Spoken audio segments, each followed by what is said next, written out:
नमस्कार, आप देख रहे हैं प्रथम स्वर। मैं राकेश रमन आपका स्वागत करता हूं। आज हम बात करने जा रहे हैं 26/11 जो कंस्पिरेसी हुई थी हमारे देश के खिलाफ। चूंकि आज मौका भी है, दस्तूर भी है। चूंकि तहब्बुर राना आज हमारे गिरफ्त में है। क्या होंगे इसके रेप्लिकेशन? क्या इसके मतलब निकल कर आएंगे तहब्बुर राना के आने से? क्या भारत के सपोलों की पोल खुलेगी? भारत में छुपे गद्दारों की पोल खुलेगी? या 26/11 में जो हिंदू आतंकवाद की थ्योरी कांग्रेस ने गढ़ी थी उसका कुछ कुछ परतें खुलेगी? बहुत सारी मन में आशंकाएं हैं और उम्मीदें भी हैं। अब देखते हैं।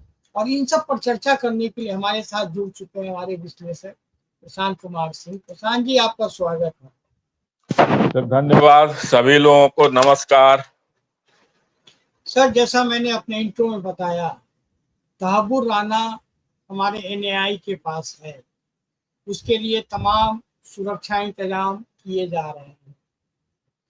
ये तो सही है, लेकिन 26/11 के उस घटना को हमको याद करना चाहिए जो मुंबई में ताज होटल के अंदर बिना मतलब का आम लोगों पर रास्ते में चलते गोली चलाना, होटल में मार देना, यानी एक बहसी हरकत की गई थी। ठीक है, वो बहसी हरकत करने वाले वो भाड़े के टट्टू थे। पंजाब के जेल, पाकिस्तान के जेलों में बंद गिरहकट वगैरह थे, जिनको मोटिवेट करके इस्लाम के नाम पर, क्योंकि इस्लाम धर्म की खूबसूरती कुछ ऐसी है जो ये लोग तुरंत मरने के लिए आ जाते हैं। बहरहाल, अजमल कसाब के हाथ में कलावा, जो उस षड्यंत्र का सबसे बड़ा हिस्सा था, और कर्नल पुरोहित से लेकर आज सारी बातों पर हम चर्चा करेंगे। सबसे पहले आपका ओपनिंग रिमार्क, 26/11 एक षड्यंत्र, क्या सपोले का नाम पता चलेगा हमें? सर, मोटा मोटी तो सब कुछ सबको पता है, लेकिन इसका ऑथेंटिकेशन अब हो जाएगा। ये एक बहुत बड़ा इसमें आया है। इस एपिसोड में सबसे बड़ी चीज ये आ रही है, और इससे घबराहट है सपोलो के पूरे खेमे में। और चाहे वो स्वदेशी सपोले हो, हमारे आस्तीन के सांप हो, या पाकिस्तान हो, या पाकिस्तान का हमदर्द कुछ लोग हैं जैसे चाहे चीन वगैरह, और भी जो नेशनल इंटरनेशनल लेवल पर जो हैं, उन सारे लोगों की पोल खुलेगी, सबका ऑथेंटिकेट हो जाएगा। और अब उसको कोई डिनाई करने की स्थिति में नहीं होगा। ये एक बहुत बड़ी बात है। अब आते हैं कि ये तहब्बुर राणा और डेविड हेडली, ये दोनों पाकिस्तान ओरिजिन के व्यक्ति थे, और एक अमेरिकन नागरिक, एक कनाडियन नागरिक बन चुका था। एक और ये सेकंड सर, एक सेकंड सर, मैं एक हाँ, जानकारी दे दूं। जो आपने एक नाम लिया अभी, रिचर्ड कोलमैन हेडली, दरअसल जी इसका मूल नाम है दाऊद शाहिद गिलानी, जो कि तहब्बुर राना के साथ स्कूल में पढ़ता था। दोनों बचपन में साथ पढ़े लिखे थे। जी, ये भी एक षड्यंत्र के तहत हम लोगों को रिचर्ड कोलमैन हेडली का नाम दिखाया गया और बताया गया। इसलिए मैंने देश के सपोलों के नाम कहाँ हैं, सपोले कहाँ कहाँ हैं, एडमिनिस्ट्रेशन में हैं, जुडिशियल में हैं, कहाँ कहाँ हैं, पुलिस में हैं, प्रॉक्सी कितने हैं। जी, आगे बताइए। जी। तो ये लोग मुंबई में बैठकर रेकी कर रहे थे, कई बार मुंबई आ रहे थे, जा रहे थे। और ये तहब्बुर राणा ने तो एक इमिग्रेशन ऑफिस भी खोल लिया था, और इसके सैकड़ों हजारों कॉल अमेरिका से आते थे, जाते थे। और इस आधार पर तो हम यहां तक कह सकते हैं कि गवर्नमेंट को लगभग मालूम था कि कुछ होने वाला है। हम्म, अब इससे अंदाजा लगाया जा सकता है कि गवर्नमेंट कितनी निकम्मी थी, एक चीज। दूसरी चीज है सर कि पाकिस्तान से इतना ज्यादा चीजें, हथियार और नाव पर बैठकर आतंकी आ जाते हैं, और उस पर भी बहुत सारे सवाल पहले उठ चुके हैं कि उनको कैसे फैसिलिटेट किया गया, किसी न किसी ने, आस्तीन के सांप ने उनको फैसिलिटेट किया यहाँ आने में और उनको रहने में और इस तरह की आतंकी घटना को अंजाम देने में। इसके अलावा एक चीज और है कि सर 10 जून 2011 ये घटना, दरअसल मुंबई अटैक जो हुआ था, ये भारत के इतिहास में सबसे बड़ी आतंकी घटना थी। 400 से अधिक बेगुनाह लोग मारे गए थे और बहुत सारी संपत्ति नुकसान हुआ था, वो सब तो है ही।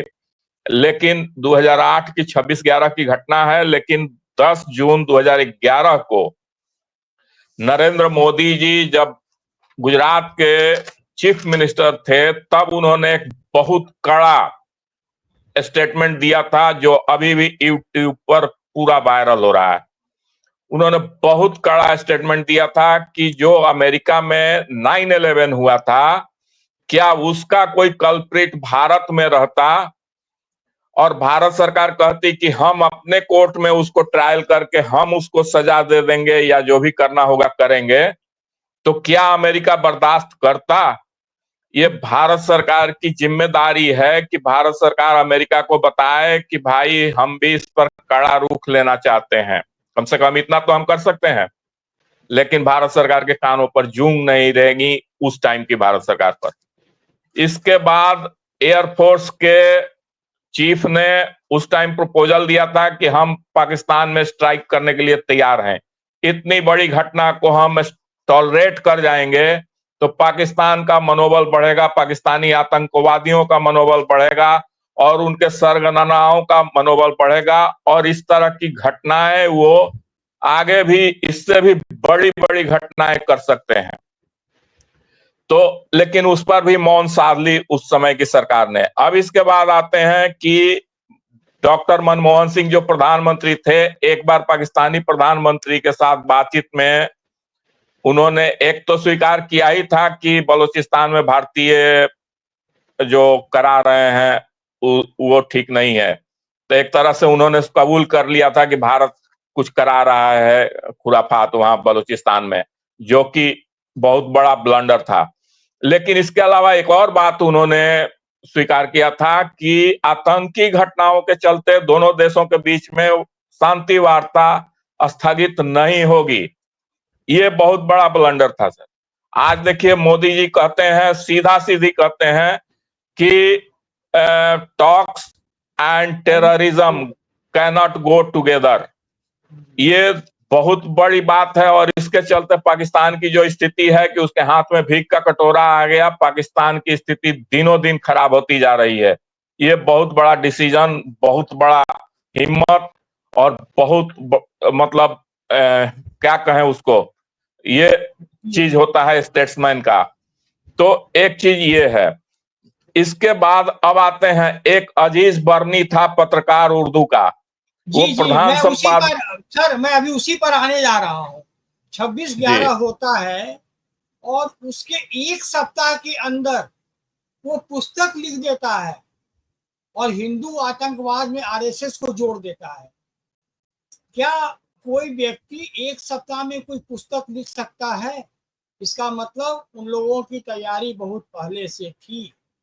अब मैं अपने दर्शकों के लिए एक बहुत बड़ी भेद को खोल रहा हूँ। ये आरएसएन सिंह जो एक्स रॉ ऑफिसर रहे हैं, उनका बताया हुआ है कि आप 26/11 तो सब याद कर रहे हैं, 24/11 का सीन याद है किसी को? 24/11 को हमारे होम सेक्रेटरी, उस वक्त उनका क्या नाम था, एक सेकेंड, हाँ, मधुकर गुप्ता, और आईबी के हेड राजेंद्र कुमार, उनके साथ 7 और लोग, यानी कुल 9 सदस्यीय टीम पाकिस्तान जाती है। यानी home secretary high level delegation के साथ पाकिस्तान में है 24 तारीख को। ये ठीक है कि इनको नहीं मालूम हुआ कि 26 को ये अंजाम देने वाले हैं। 24 को ये वहां जाते हैं और इनको वहां से एक इस्लामाबाद से 60 किलोमीटर दूर में एक हिल स्टेशन है मरी, वहां जाया मरी, जाता है। तो हाँ, मरी, मरी है सर। हाँ हाँ मरी, और वहां जाया जाता है। लेकिन राजेंद्र कुमार को कुछ शक हुआ या क्या हुआ, वो वापस चले आए। तो आपके यहाँ जो 26/11 हुआ, तो जब आपका होम सेक्रेटरी ही देश में नहीं है, मतलब ये बहुत ही सोची समझी षड्यंत्र थी। और इतना ही नहीं, 26/11 करने के बाद पाकिस्तान का विदेश मंत्री महमूद कुरैशी भारत आ जाता है। अब आप समझिए उनके हिम्मत को, वो लोग कितना कॉन्फिडेंस थे कि इस बार हिंदू आतंकवाद की थ्योरी भारत पे लाद दी जाएगी। और ये क्या भारत के लोगों के बिना सहयोग के हो गया होगा? जी सर। जी बिल्कुल सर, ये सब तो चीजें अपने आप कड़ी से कड़ी जुड़ती जा रही है ना, कि क्योंकि अजीज बर्नी के बारे में आपने तो बहुत सा चीज बता ही दिया। ये आलमी सहारा का प्रधान संपादक था और इसने तुरंत किताब भी लिख दी कि 26/11 आरएसएस की साजिश। वही। और इसमें यह भी लिख दिया कि मोसाद और सीआईए के सहयोग से गुप्त रूप से आरएसएस ने ये 26/11 मुंबई अटैक करवाया है, ये यहां तक लिख दिया। और इस किताब का जो विमोचन हुआ, दिग्विजय सिंह कांग्रेस के वरिष्ठ नेता फिर से सीडब्ल्यूसी के मेंबर बनाए गए हैं, दो बार मध्य प्रदेश के मुख्यमंत्री और कई बार से राज्यसभा सदस्य, इतने वरिष्ठ नेता उसका विमोचन करते हैं, और दिल्ली में भी और मुंबई में भी, दो जगह। और और इतना ही नहीं, उसी वक्त राहुल गांधी भी हिंदू आतंकवाद का थ्योरी करते थे। उनको जी, हिंदू पूरी कांग्रेस, पूरी राहुल गांधी, कांग्रेस। सोनिया गांधी के इशारे पर ये हिंदू आतंकवाद की शब्दावली गढ़ी जाती है, थ्योरी गढ़ी जाती है, और हिंदू आतंकवाद शब्द एक नया क्वाइन किया जाता है। ये अपने आप में बहुत सी चीजें कह जाती हैं। अब आते हैं कि अजीज बर्नी कितना कट्टरपंथी था, हमेशा पाकिस्तान का पक्ष लेता था, हमेशा उनके कुकर्मों को, कुकृत्यों पर पर्दा डालने का काम करता था, आतंकवादियों का बचाव करने का काम करता था। ये मनमोहन सिंह जी प्रधानमंत्री थे तो अमेरिका यात्रा पर उनके जो साथ जो सैकड़ों पत्रकार जाते थे उसमें भी ये गया था, लेकिन व्हाइट हाउस में इसको एंट्री नहीं मिली क्योंकि एफबीआई के लिस्ट में ये संदेहास्पद व्यक्ति था। हमारे यहाँ प्रधानमंत्री के यहाँ ये चहेता व्यक्ति था, लेकिन अमेरिका के एफबीआई के लिस्ट में ये संदेहास्पद व्यक्ति था और व्हाइट हाउस में इसका प्रवेश डिनाई हो गया था। ये चीजें थी। तो इन सब चीजों से स्पष्ट हो जाता है। अभी हाल यही वक्फ बोर्ड पर जो चर्चा हो रहा था पिछले सप्ताह, तो राज्यसभा में सुधांशु त्रिवेदी जी कुछ बोल रहे थे और उसमें उन्होंने नाम भी नहीं लिया और दिग्विजय सिंह को बहुत तितकी लग गई और वो उठकर आए बाएं साए करने लगे। तो नहीं, इससे मतलब sir as a journalist body देखिए, उसका बॉडी लैंग्वेज बता रहा है कि वो अंदर से कांप रहा है, उसे जी पूरा बिल्कुल डर लग गया है। उसकी नीचे काबू राना के आने की खबर से उन लोगों की नींद उड़ी होगी, उड़ी हुई है। जी, अब इसमें जो कलई खुलेगा, ये राहुल गांधी की भी कलई खुल जाएगी, जो दिन रात इस समाज को तोड़ने, बांटने, दिस दैट ये वो करने का जो कर रहा है, उसका भी कलई खुलेगा। उसकी माताजी की भी कलई खुलेगी, हिंदू आतंकवाद जिन्होंने शुरू करवाया था इस देश में, और उनकी सारे खून खानदान और चमचों की कलई खुलेगी। ये सारी चीजें तो होने वाली हैं। अब सर एक चीज और है इसमें बहुत बड़ी बात, कि ये जो आतंकी घटना थी, इसके बाद इन लोगों ने इस देश को कितना डिमोरलाइज किया, कि हमारी प्रतिष्ठा कितनी खत्म हो गई। इन लोगों ने कोई प्रयास ही नहीं किया कि उसमें कुछ कंक्रीट रिजल्ट निकले। एक चीज और, कि दिग्विजय सिंह ने स्टेटमेंट दे दिया कि उनको घटना होने से कुछ देर पहले जो हेमंत करकरे जो वीरगति को प्राप्त हुए उस ऑपरेशन में, जो 3-4 दिन ऑपरेशन चला था मुंबई में आतंकवादियों का सफाया में, उसमें वो वीरगति को प्राप्त हो गए थे, सीनियर पुलिस अफसर थे, आईपीएस अधिकारी। उनके बारे में कह दिया कि उन्होंने कुछ घंटे फोन करके बताया था कि आरएसएस वाले और अन्य हिंदू संगठन उनकी हत्या कराना चाहते हैं। हेमंत इतना ही करकरे, नहीं सर, इतना ही नहीं, दिग्विजय सिंह का कहना था कि रोज हमें फोन करके बताते थे।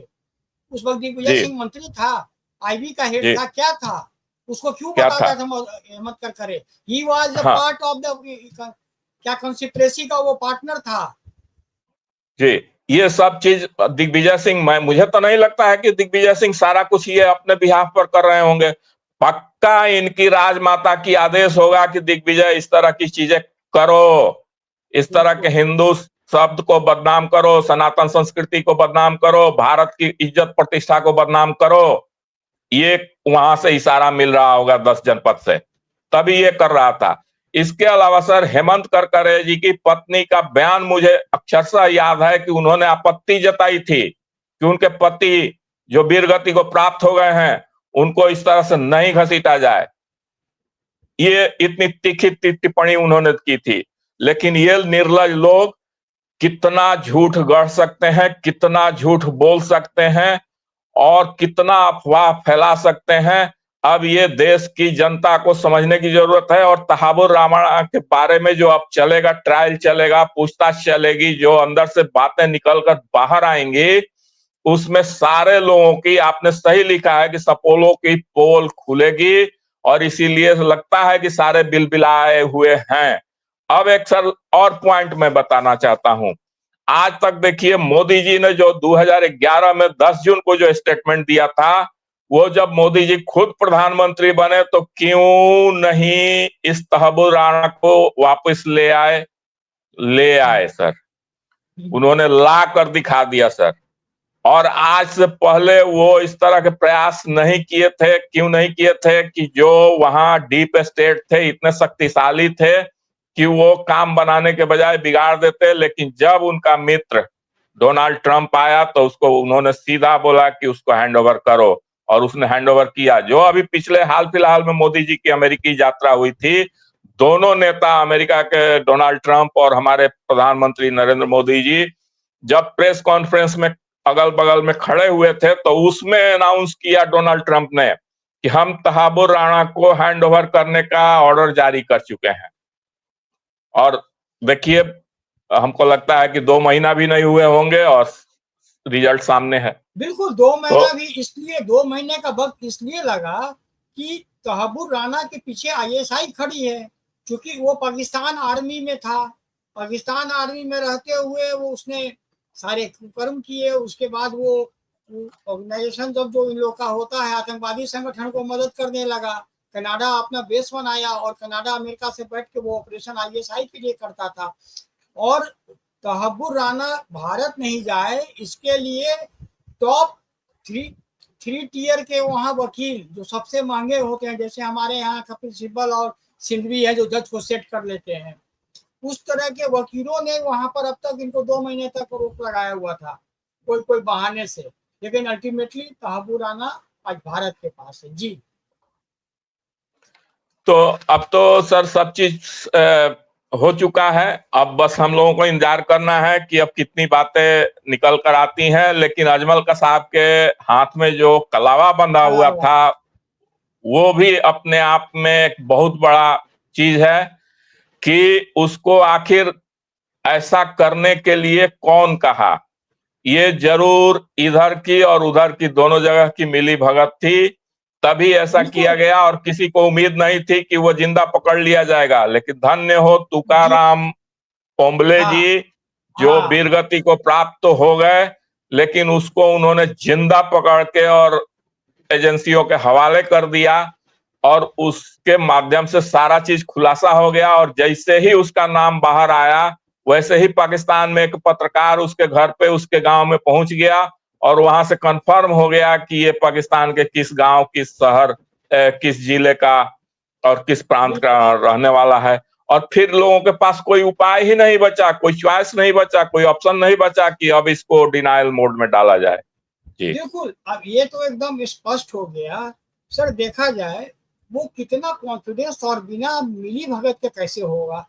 आपके यहाँ 26 तारीख को ये कांड होता है और तुरंत नेक्स्ट डे पहुंच जाता है वहां का फॉरेन मिनिस्टर महमूद कुरैशी, और वो एक दिन के बाद दिल्ली के वुमेन्स प्रेस क्लब में प्रेस कॉन्फ्रेंस करने पहुंच गया। उस वक्त शाहिद मलिक था यहाँ हाई कमिश्नर उसका, आप जान लीजिए कि जब वो प्रेस कॉन्फ्रेंस कर रहा था तो उसके पास कयानी का पत्र आया है, फोन आया। उस वक्त आर्मी चीफ था। कयानी का फोन आता है, उसको मैसेज जाता है कि इसको कहो थोड़ा कम बोलेगा। और दूसरा फोन प्रणब मुखर्जी का आता है और कहा जाता है लीव इंडिया इमीडिएटली। तो इसकी ये मैं केवल ये बातें संदर्भ आरएसएन सिंह को मैं सुन रहा था और उससे लिया हूँ। उनकी बताई हुई बात तो एक एक ऑथेंटिकेट होती है। इसका मैं जो इस बात का जिक्र इसलिए कर रहा हूँ कि ये कांग्रेस की संलिप्तता 26/11 आरएसएस का को फंसाने के लिए ये वेटिकन सिटी वाले शहर के लोगों ने किया था। और इसकी तैयारी इन्होंने 2004 में सरकार बनते करना शुरू कर दी थी। जगह जगह बम धमाके, मालेगांव 1, मालेगांव 2।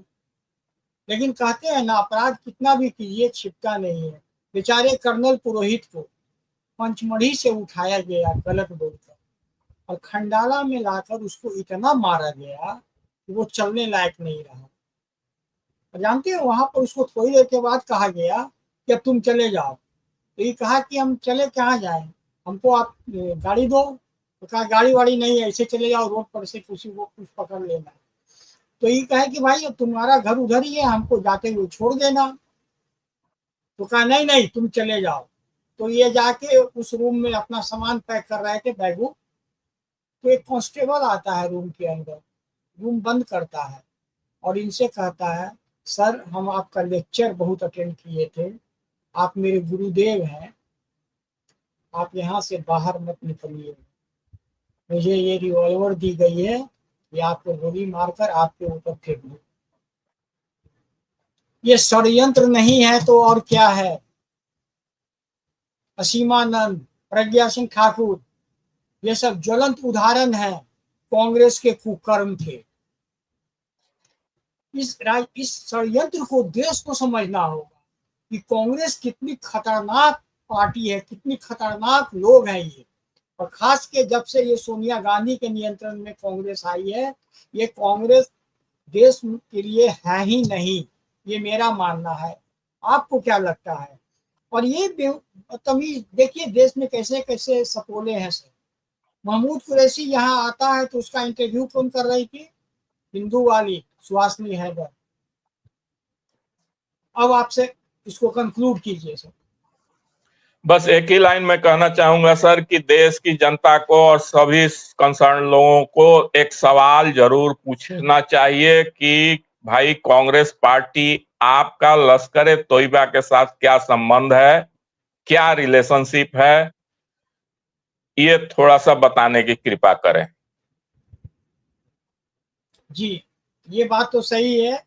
नहीं, अब तो ये पूरा सिस्टम के साथ सपोर्ट है सर, दिख रहा है ना। होम मिनिस्ट्री पर अब जो हम लोग जब मुंबई पर अटैक हुआ तो एनएसजी को पहुंचने में लेट हुआ। और यहाँ जो होम मिनिस्टर थे, एक तो हमारा होम सेक्रेटरी पाकिस्तान में है और होम सेक्रेटरी कपड़े बदल रहे हैं हर 2 घंटे में, वो कप सूट चेंज कर रहे हैं 2 घंटा से भी कम समय में। Home minister home Shivraj minister Patil. Shivraj हाँ, पाटिल वो सूट बदल रहे हैं। तो ऐसे लोगों के साथ क्या किया जा सकता है और देश को समझना होगा। अनेक कह तो रहा हूँ कि आरएसएन सिंह को सुनता हूँ तो हमारे रोंगटे खड़े हो जाते हैं। और इस कांग्रेस की खास कर सोनिया गांधी की ऐसी ऐसी बातें सामने आती है कि क्या बताऊँ आप। जब से सोनिया गांधी के हाथ में कांग्रेस गया है, कांग्रेस एक अलग कहानी भारत में रह के भारत के खिलाफ कंस्पिरेसी होकर।